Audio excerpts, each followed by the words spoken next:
আয় আল্লাহ, সেই কোরআনের রাজ বাংলাদেশে কায়েম হয়েছে, চোখে দেখে মরার তৌফিক দিও আল্লাহ রব্বুল আলামিন। কোরআনের শাসন কায়েম করার জন্য যদি রক্ত দরকার হয়, তাহলে আজকের দরখাস্ত কবুল করো আল্লাহ। শিবিরের রক্ত আর নিও না আল্লাহ। শিবিরের ছেলেগুলি আমাদের সন্তান, আমাদের ছোট ভাই আল্লাহ।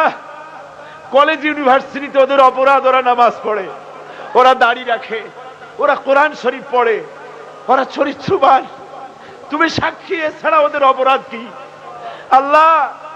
শিবিরের ছেলেগুলিকে তোমার কুদরতি হাতে উঠায় দিলাম আল্লাহ। রক্ত যদি লাগে শিবিরের রক্ত নিও না আল্লাহ রব্বুল আলামিন। ইসলামী ছাত্র শিবিরের নেতা কর্মী যত আছে সকলকে তোমার দরবারে মঞ্জুর করো আল্লাহ। এদেশে পীর দরবেশ আলেম ওলামা ইসলামী দল যত আছে সকলকে তুমি দয়া করে ঐক্যবদ্ধ করে দাও।